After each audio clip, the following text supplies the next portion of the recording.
Hi, everybody. Dr. White here, the founder of the Business Analysis Doctor. So, a question that I get quite a bit is how to learn a new industry or business domain. So, today, I'm going to be giving you guys 6 tips and one structured technique on how to quickly learn a new industry or business domain. You can use this if you're a business analyst who works off of contracts, or if you're a business analyst working in an organization, but you have to do business analysis work in various departments through the organization. So let's get started. All right, tip number 1. An online course or a presentation is a great way to learn about new industries.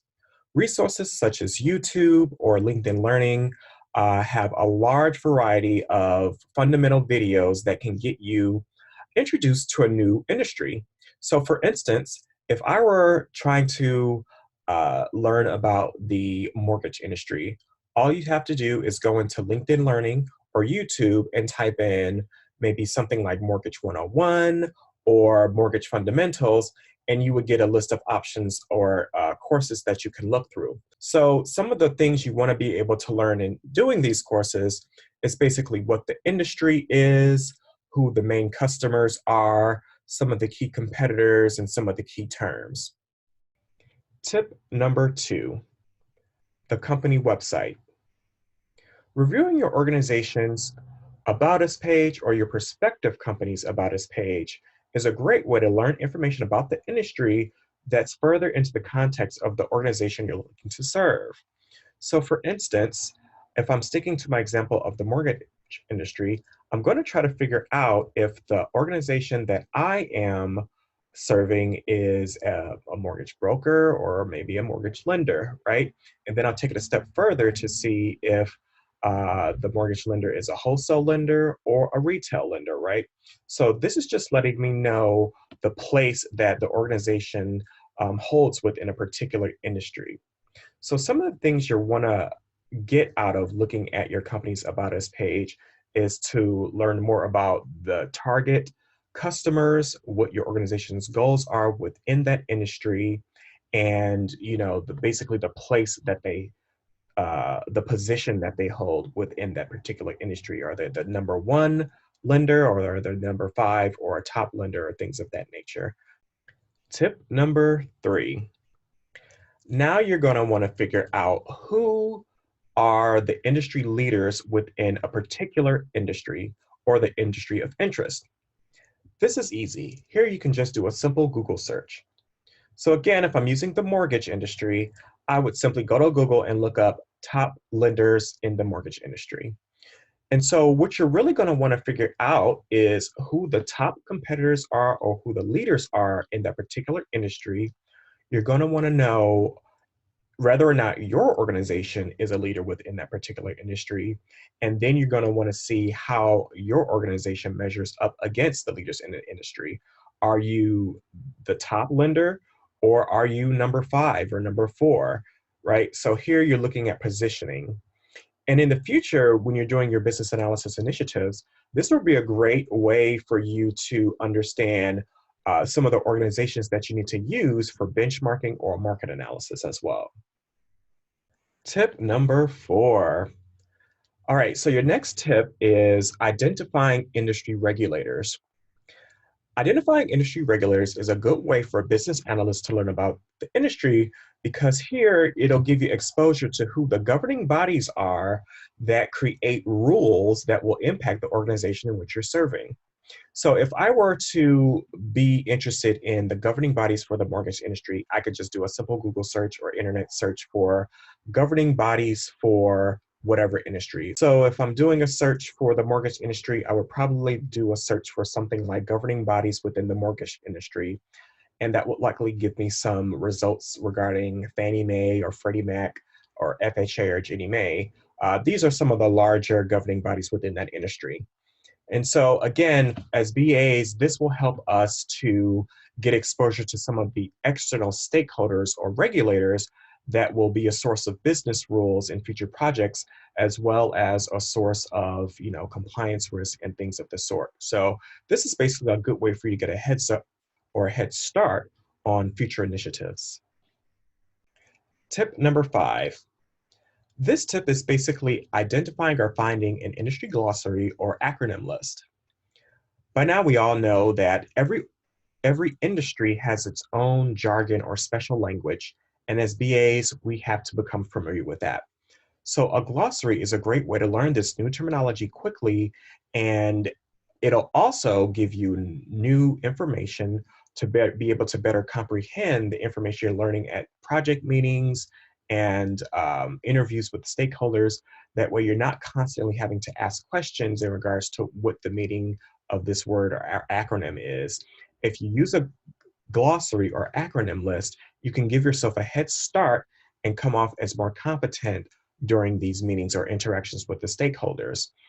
It'll also help you build clearer and more unified requirements, right? Also, BAs often have to create a glossary or acronyms list as a part of their requirements documentation for those stakeholders who might not be as involved in the daily operations or the business side of the project. So doing your own research in terms of these glossary terms is basically giving yourself a heads up on terminology that may need to be further explained to someone else down the line. Tip number 6.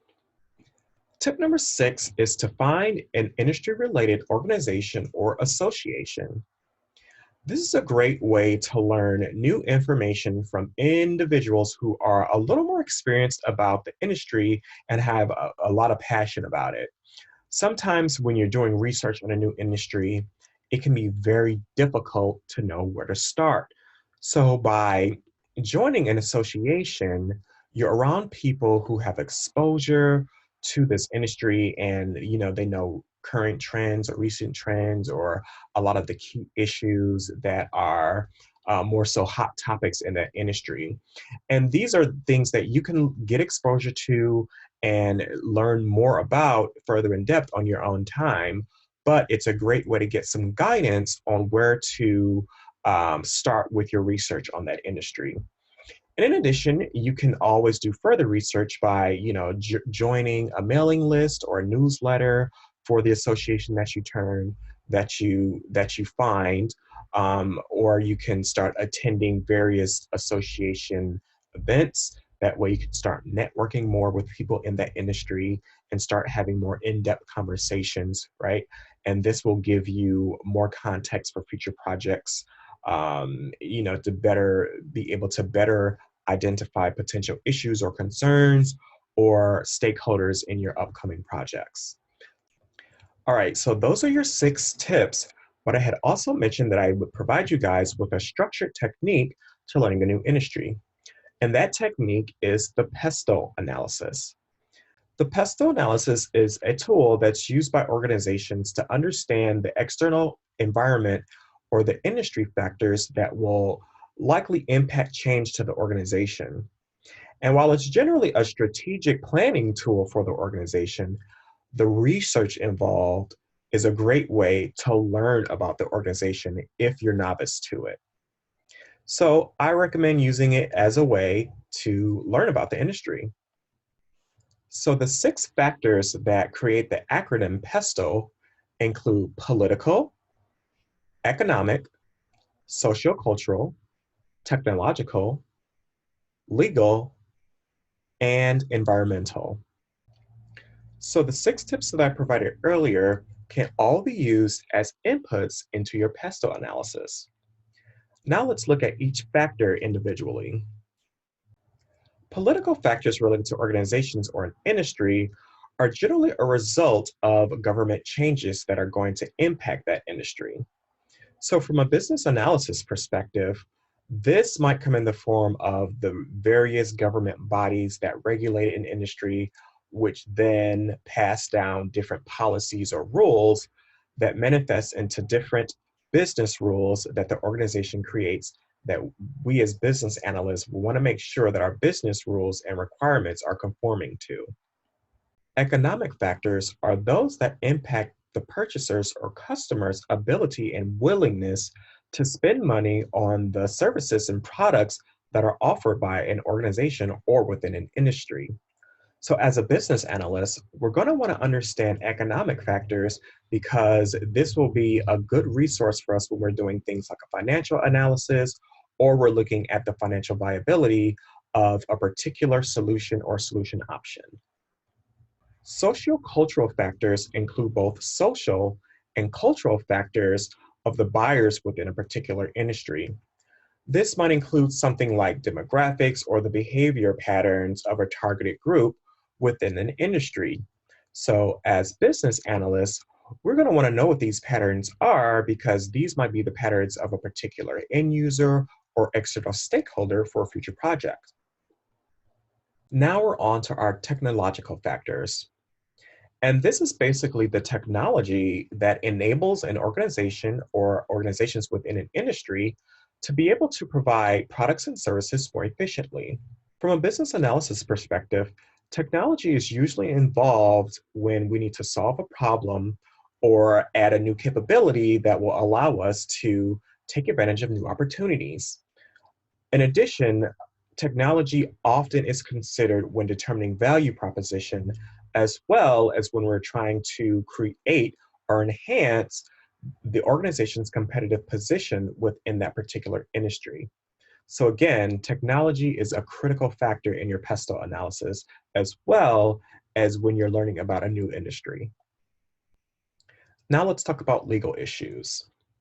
Legal issues generally come in the form of laws that are established in order to regulate industry practices and standards.